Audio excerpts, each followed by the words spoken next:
In an apparently very painful moment on Tuesday evening, an elderly woman who appears suffering from age-related bending and muscle weakness known medically as kyphosis could be seen struggling and battling helplessly for the safety of her own life as a group of terrorists invaded and took over a church in Nigeria. The worshippers of Christ Apostolic Church, CAC, were attacked during their church service that was live-streamed on social media platforms, and the video live coverage captured the moment the elderly woman was moving from one hideout to another, hiding under table, trying to move fast and run for safety alongside others before the terrorists, who also parked the worshippers' belongings, intercepted the camera device that was live streaming the church service and probably destroyed the device. The attack, according to Evangelical Church Winning All, ECWA News Media, known as ECWA Nationwide Gist. The attackers were Islamic terrorists and they invaded the church located at Eruku community, a border town with Kogi State in the Ekiti local government area of Kwara State around 5 p.m. on Tuesday evening, killing 3 worshippers at the spot and kidnapped several Christian worshippers in the church including the presiding pastor. The ECWA News Media has reported in recent days that the attacks on Christian communities in Nigeria is growing almost higher on daily basis, specifically stating that Reverend Father Bobby Pascal, parish priest of St. Stephen Parish in Kush Gaju, Kagako local government area, Kaduna State, was kidnapped by Islamic terrorists in the early hours on Monday, November 17, 2025. In addition, the ECWA News Media also published image of 12 residents including an ECWA pastor that were kidnapped by Islamic terrorists last week at the Gidanwaya community in Lere local government area of Kaduna State. The safety of the elderly woman is yet to be ascertained as at press time, as the Kwara State Police Command of the Nigeria Police Force described the successful terrorist act as an attempted bandits attack, according to Sahara Reporters News Media. Eyewitnesses reported that the attackers came in suddenly, shooting sporadically, and gathered some worshippers, including the pastor, and marched them into the bush. The exact number of abducted victims remains unknown, but residents say the attackers fled through bush paths linking neighboring communities. The incident has left the community in panic and chaos, with residents and travelers fleeing into surrounding bushes for safety. At midnight on Tuesday, some stranded travelers in a viral video called for help as they could not continue their journey due to the terrorists who were on Armed Forces of Nigeria, AFN, under the command and control of the President and Commander-in-Chief, Bola Ahmed Tinubu, has kept mum since early morning night on Monday when a MAG news agency, the international media outlet of the Islamic State West Africa province, ISWAP, started sending and disseminating a photograph of Brigadier General Musa Uba in ISWAP captivity, indicating untrue. The Brigadier General the Nigerian Army Authority had earlier claimed on Saturday to be safe and led his troops back to base, a statement the Army issued to challenge media reports that the Brigadier General was captured and held captive by the ISWAP terrorists after the terrorists ambushed the 25 Task Force Brigade of the Armed Forces of Nigeria, killing several soldiers and civilian JTF members in Wajiroko village near Sambisa Forest in Borno State on Friday around 5 p.m. This Humangle News Media that was among the earliest news providers that reported the ISWAP deadly attacks on Nigeria soldiers on Saturday, after being challenged with a denial press release issued by the Nigerian Army Authority that the Brigadier General was not kidnapped, claiming the Brigadier General led his men to fort through the ambush of the terrorists, forcing the terrorists to flee in disarray. Humangle on Monday early morning published a news report and insisted that the Brigadier General was in ISWAP captivity. According to Humangle, it was already in possession of a photograph showing the Brigadier General in ISWAP captivity, but, due to its editorial policy, it would not publish the image. Soon, the image of the kidnapped Brigadier General became available to some media through a MAG news agency publication that claimed that the Brigadier General was executed shortly after being interrogated by the ISWAP terrorists. The MAG only presented a photo evidence of the Brigadier General being captured, but any material evidence, if the Brigadier General has been killed, was not provided. following the apparent unfortunate development in the Nigerian Army community. Former Vice President of Nigeria, Atiku Abubakar, on Monday in a statement personally signed called on President Bola Ahmed Tinubu to admit incompetence, and the president should either ask for help or tender a letter of resignation immediately. According to the former Nigeria Vice President, Atiku Abubakar, I am deeply saddened and extremely shocked and disturbed by news making the rounds of the killing of Brigadier General Musa Uba by terrorists and the failure of the military hierarchy to clearly explain how it happened or what went wrong, as initial official denials indicated that this was not the case. United Nigeria Airlines confirmed in a statement issued a few minutes ago that two popular Nigeria social media influencers, Martins Vincent Otts aka Varidagman and Freedom Okpitritz Atsboy aka Mr. Jollof, were deplaned and handed over to Asaba International Airport Police Authority for investigation after the two celebrities goes physical with each other inside the United Nigeria Airlines aircraft as the plane was about to depart from Asaba to Lagos early morning on Monday. In a press release issued and made available by the airline's public relations officer, Chibuike Uloka, the United Nigeria Airlines confirms that an altercation occurred between two passengers, identified as Martins Vincent Otts, Varidagman, and Freedom Okpitritz Atsboy, Mr. Jollof, during the boarding of Flight UNO 523 at Asaba International Airport on the morning of the 17th of November 2025. In full compliance with global aviation safety protocols, our crew responded immediately and professionally to de-escalate the situation. Both passengers were deboarded without delay to ensure the safety, comfort, and security of all other passengers and crew members. They were subsequently handed over to airport security for further investigation. United Nigeria Airlines places the highest priority on safety and maintains a zero-tolerance policy for any conduct that threatens the security or well-being of passengers or crew.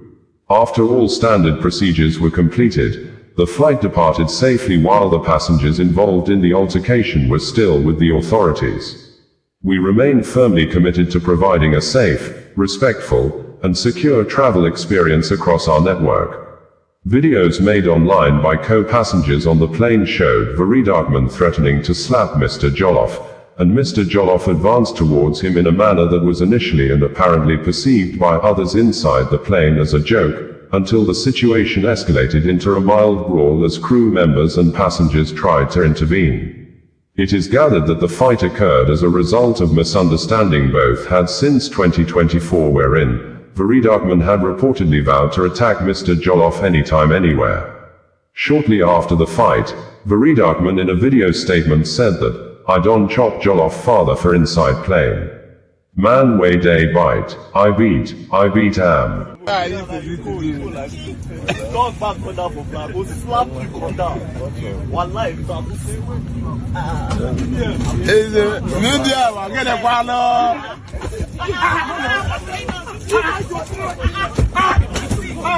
Politics of obvious and apparent personal vendetta among some youths in Edo State, which has been ongoing for years, most especially since the immediate former governor of the state, Godwin Obaseki, left office on November 12, 2024, took a new twist on Sunday night in the city of Manchester in the United Kingdom, as a yet-to-be properly identified man walked into an event hall where the former governor, Godwin Obaseki, and his wife, Betty, were scheduled to meet Edo people, and attacked one of their main political and media supporters, Albert Obaze, who probably had been in the bad books of some Edo youth's sequel to his ways of always defending the ex-governor Obaseki and exchanging words with those against the ex-governor.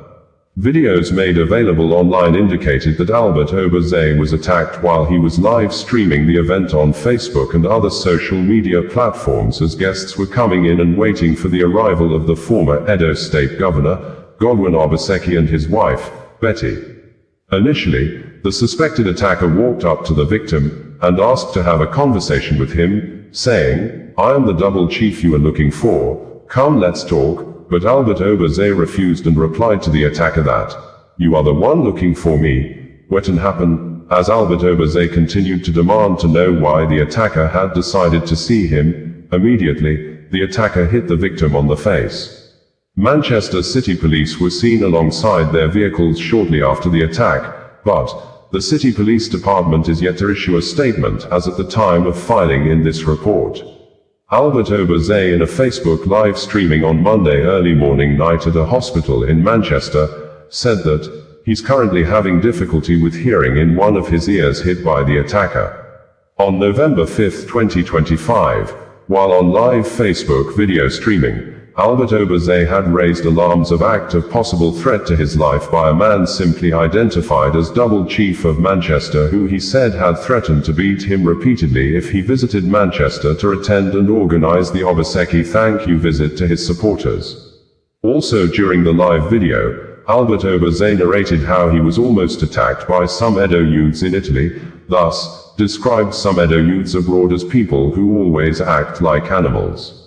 Before now, Albert Obaze may have faced a lot of threats of possible attacks issued by some Edo youths who also see him as an enemy of the Benin monarch following the controversies surrounding the establishment of Museum of the West African Art, MOWA in Edo State, which some youths protested and prevented the commissioning of the multi-billion naira cultural hub last Sunday, an act which led to foreign guests being escorted to safety. Nigerian Army Authority has confirmed the killing of 4 persons with the inclusion of 2 soldiers and 2 civilian JTF when members of the Islamic State West Africa Province, ISWAP terrorists on Friday evening ambushed a brigade of Nigerian Army, personally led by the brigade commander, Brigadier General M. Uber, around Wajiroko community in Azir Multe area of Damboa local government area of Borno State, which, according to Humangle News Media, the ISWAP terrorists opened fire on a convoy of several military and civilian joint task force vehicles, causing the brigade of the armed forces of Nigeria an apparent full destabilization, leading to the Brigadier General missing in action for several hours but started responding to WhatsApp messages few moments later, but the Nigerian Army Authority insisted that the Brigadier General and the commander of the 25 Task Force Brigade personally led the Nigerian Army troops back to base, after an apparent failed attempt to rescue communities that are probably still under terrorists' control in the areas close to Sambisa Forest.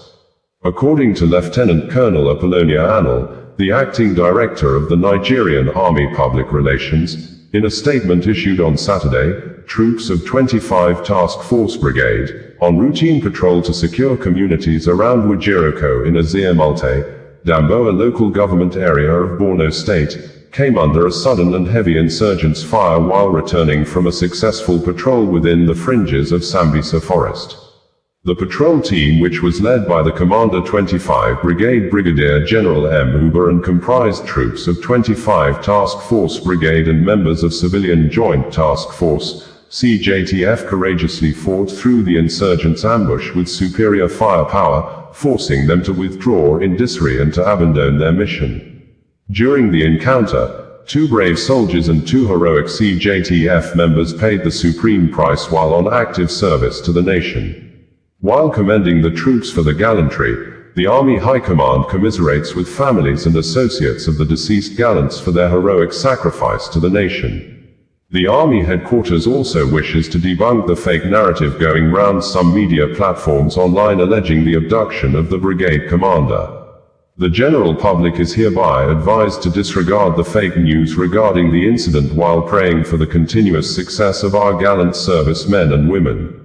The Chief of Army Staff, Lieutenant General Wide Shebu, Nigerian Army Medal, salutes the uncommon bravery, resilience and sacrifice of the gallant troops who have continued to operate in one of the most dangerous theaters of conflict. President Volodymyr Zelensky has ordered the new Prime Minister of Ukraine, Yulia Sviridenko, to involve law enforcement agencies including the anti-corruption police in the mass audits of Ukraine's state-owned companies. Zelensky, who gave the order this week while in one-on-one meeting with the female Prime Minister, said, "The law enforcement agencies of Ukraine must take immediate action based on the outcome or results of the audits being initiated by Yulia Sviridenko, the current Prime Minister of Ukraine, who assumed office on July 17, 2025, after being confirmed by the Verkhovna Rada, meaning Ukraine's parliament, following President Volodymyr Zelensky's nomination of Sviridenko as part of a major government reshuffle, replacing the previous Prime Minister,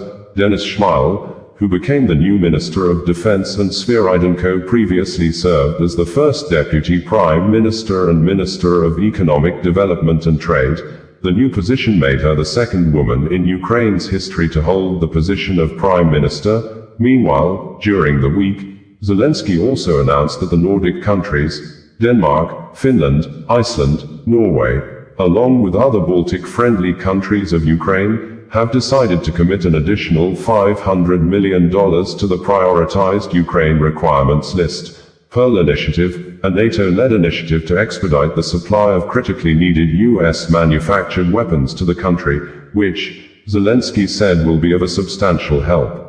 In a number of statements during the week, Zelensky said, "I had a meeting with the Prime Minister of Ukraine. First and foremost, we focused on the situation with recovery efforts in the regions after the Russian strikes. Repair crews are working almost around the clock wherever needed, and the necessary resources have been deployed. We are increasing our reserve of equipment, and work with partners on this issue is constantly ongoing." Yulia Sviridenko also reported on the implementation of support programs for frontline and border communities. "We are ensuring the necessary funding. Starting tomorrow, a new winter support program for our people will be launched. Government officials will present all the details publicly." Last year, more than 14 million Ukrainians benefited from winter support, and we expect no smaller scale this winter. The Prime Minister reported on the launch of audit processes in state-owned companies.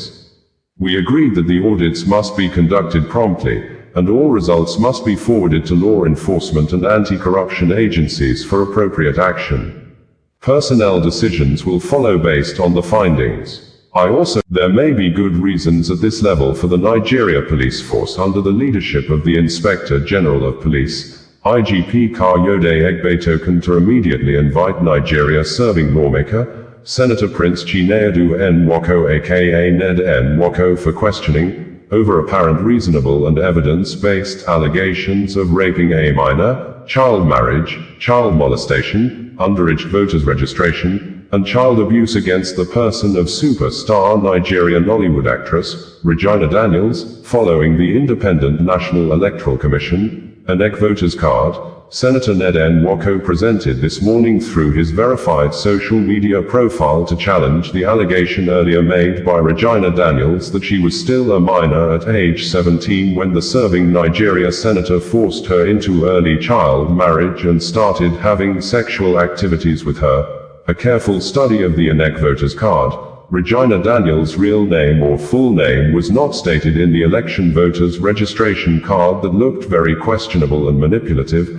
The voters card was issued on July 23, 2018 without the bearer real father's name. The voters card simply identify the actress as Daniels Regina Nimaka, with date of birth as October 10, 1998. This, Chius Nwoko, a family member of Senator Ned Nwoko, in recent days issued a video statement wherein he accused and described the senator as a man of too many bad characters, saying that Senator Ned Nwoko and the actress' father once stayed together in one apartment, and the statement of Chius Nwoko indicated that Senator Ned Nwoko knows the real name of the biological father of the star actress. Hence, as a learned and well-educated person, Senator Ned Nwoko was probably in a good position to know that the voters card was questionable, and it appears to be very fraudulent, because, a year before the questionable and apparent fraudulent INEC voters card was issued, the actress had sworn an affidavit and declared her real names as Ajegwu Regina Nimaka Favor, born on the 10th of October,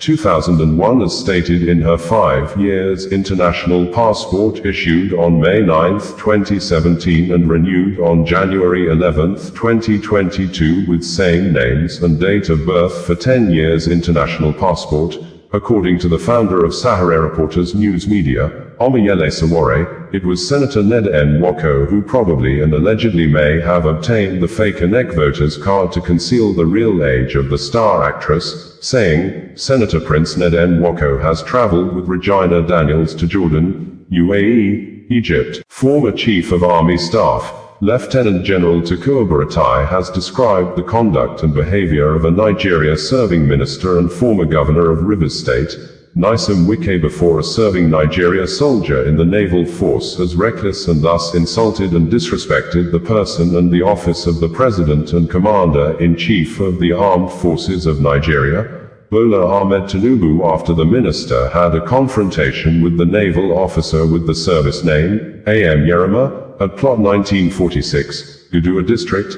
Abuja, over ownership and development rights to a parcel of land allegedly linked to a former Chief of Naval Staff. This, a careful study of some video footage made available online, especially the video captured and published by Channels Television, apparently indicated that the FCT minister, Nyesom Wike, physically assaulted one of the operatives of the Department of State Services, DSS, that was seen protecting the minister against a potential threat of armed soldier who was on a direct viewpoint with the minister. The DSS officer proactively moved to give the armed soldier a close marking and chest up to the defense line, with the armed soldier who was moving steps on a close range and direct viewpoint to the minister. But, surprisingly, the minister, in a manner that looks very disrespectful and belittling, walked up to the DSS officer and dragged him to leave the way. Professionally, the DSS operative angrily resisted Wike and said with a loud voice that he can't leave the defense line, that the armed soldier is being unprofessional with the way the armed soldier was standing on a direct viewpoint to the minister.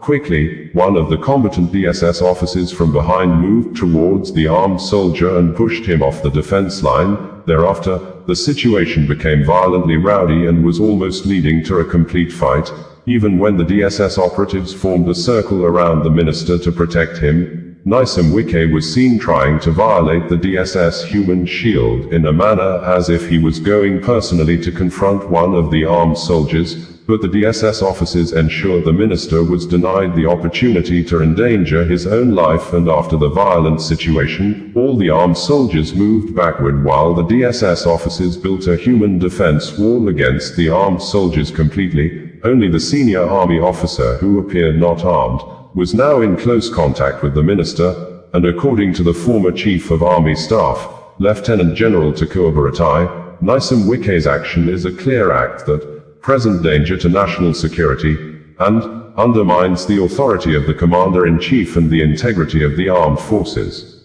The FCT minister, accompanied by senior officials of the federal well-known human rights activist and founder of the Sahara Reporters news media, Omoyele Sowore, has called on the British government that the United Kingdom, UK, should immediately place a ban on Nigeria serving Senator representing Delta North Senatorial District in the Red Chamber of the National Assembly, Prince Chinedu Nwoko aka Ned Nwoko, as a registered lawyer in the United Kingdom over allegations of child abuse, raping of minor and molestation allegedly committed against the person of Nigeria popular Nollywood actress Regina Daniels, after the superstar actress revealed on Sunday that she was forced into early marriage at the age of 17 by the serving Nigeria senator, which, according to Sowore, Regina Daniels at 17 was still a minor under the UK law, and therefore called on the Law Society of England and Wales to be alerted, and the Solicitors Regulation Authority,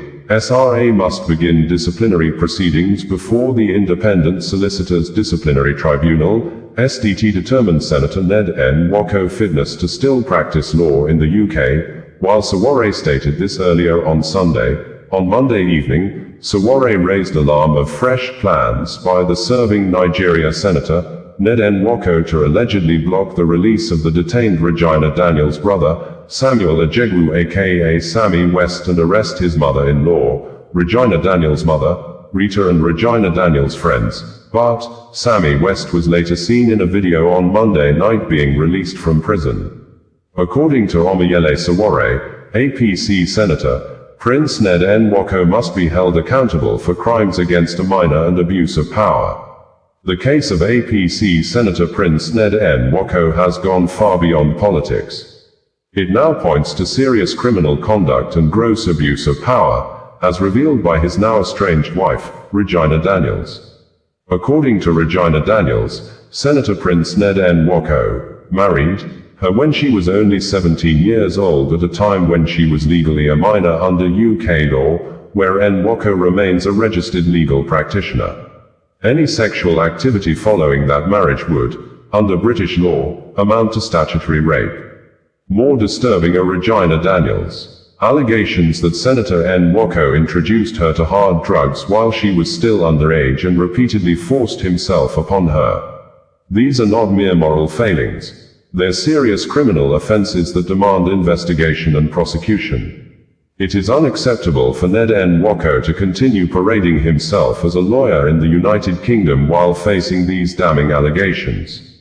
Nigeria's superstar actress, who has been in the news since she got married to a man many said was old enough to be her grandfather, Regina Daniels on Sunday early morning night revealed that she was married to the Nigeria senator representing Delta North, Prince Chinedu Nwoko aka Ned Nwoko, as a minor at the age of 17, a statement that allegedly accused the serving senator, Ned Nwoko, of apparent serious crime of child abuse, raping of minor, child molestation and forced child marriage because Nigeria constitution stipulates 18 years of age for someone to be considered old enough to be able to consent to marriage or sexual activities, and any sexual activity with a minor, the older person is presumed according to the Nigeria constitution as a criminal suspect who took advantage of the minor and liable for child abuse and other related crimes. Although Senator Ned Nwoko is a Muslim by religion, a careful study of the Nigerian laws indicated that Islamic law is only binding on Muslim and not Muslim and Christian or people from other religions. We are also aware that both of them are from Delta State in the south-south geopolitical zone of Nigeria that is predominantly Christians, that practices 18 years as a statutory and customary age requirement for someone to be considered old enough to give his or her voluntary consent for marriage and other forms of sexual activities. Last month October, there was a heated debate at the Nigeria Red Chamber of the National Assembly where the senators bemoaned the high rates of child abuse and defilement of minors in Nigeria and recommended a stiffer punishment of life imprisonment for offenders. Specifically, according to the Daily Post newspaper publication on October 21, 2025, the senator representing Edo North Senatorial District, Adams Oshiomhole, said defilement of a minor should be different from that of rape. For a minor, this is a kid that is not capable of consenting or otherwise and whose life can be destroyed almost permanently. Those involved in defilement should suffer great punishment. I propose 20 years imprisonment for whoever is found culpable for this crime without any option of fine, because I have seen cases of boys and girls under 5 and 10 years old being defiled by adults, he said. The proposal was, however, defeated by the majority in the Red Chamber of the National Assembly. Following the defeat of the bill, Senator Mohammed Adamu Aliero, Kebbi Central, proposed stiffer punishment of life imprisonment for any man or woman found wanting in the act. I want to propose that the punishment for defilement for minors be life imprisonment, whether it's a man or woman. Serving Nigeria Senator Prince Chinedu Nwoko, well known as Nedo Nwoko, has listed and narrated some of the things he has done for the family of his absconded fourth wife, Regina Daniels, particularly stating that his mother-in-law, Regina Daniels' mother, Rita, received 125 million nairas from him in the past 2 years alone, apparently challenging the mother-in-law earlier media statement that none of the senator's children looked like a child of a billionaire, and that she on her own spent her hard-earned money to support the senator's election, in addition to the $50,000 Regina Daniels gave to the 65-year-old Muslim husband from the southern part of Nigeria. Outside that, Senator Ned Nwoko apparently tried to explain why his brother-in-law, Sammy, was arrested and detained after his wife, Regina Daniels, ran away from her matrimonial home and decided to end the marriage with the serving Nigeria senator on the ground of domestic violence, intimidation and oppression that made her looks like nothing in the house of the senator, who she swiftly replied yesterday that Ned Nwoko never married her legally, and she was apparently still a minor at age 17 when the Nigeria serving senator allegedly forced her into early marriage. Details of Regina Daniels' statements and the legal implications will be reported and published in our next news report for proper clarification and understanding, so that appropriate government bodies like the Nigeria Police Force will be held accountable to take decisive action for the protection of girl-child against sexual abuse, molestation, raping of minor and child marriage. According to the serving senator, Ned Nwoko, who attached 2 videos to his statements of Sammy, Regina Daniels' brother having misunderstanding with some of his domestic staff and the policeman at his house, these videos show Sammy, Regina's brother, repeatedly coming to my home and harassing my children and domestic staff, especially whenever I was not around. His visits were often aggressive and disruptive. This is someone I sponsored through his last 2 years at the University of Ikpoma. I bought his musical instruments, rented and furnished a flat for him in Abuja, in addition to the house I bought for Regina in Asaba before our marriage for the use of all of them. I also routinely provided allowances to all members of the family, including her mother, Rita Daniel. Indeed, in the last 2 years, I have a record of transferring 125 million nairas to her alone. When Regina started her rehabilitation, there was a clear instruction by the doctors to strictly restrict people, especially her enablers, from having access to her. Indigenous people of Biafra, IPOB, has said that the detained Biafra Republic agitation leader, Mazi Nnamdi Kanu, has not forfeited his rights to defend himself before the Federal High Court sitting in Abuja, after the judge, Justice James Omotosho, ruled on Friday and stated that Nnamdi Kanu's rights to enter defense has been forfeited and thereafter fixed November 20, 2025 for judgment, as Nnamdi Kanu was seen to have staged a defensive confrontation with aggressive loud voice, challenging the court that the federal government allegations against him has no legal basis or any aspect of the Nigeria law that backs such allegations. This, Barrister Oloyejimako, the organizing lawyer for the detained Biafra Republic agitation leader, had on Wednesday said in a written and video statement posted on his X social media account that Nnamdi Kanu is competent enough to defend himself, especially given the political elements in the case which he understands better than any lawyer. In a press release issued and made available on Friday, IPOB, in the statement signed by Emma Powerful, said it strongly condemns the new round of fake news being pushed by certain Nigerian media outlets.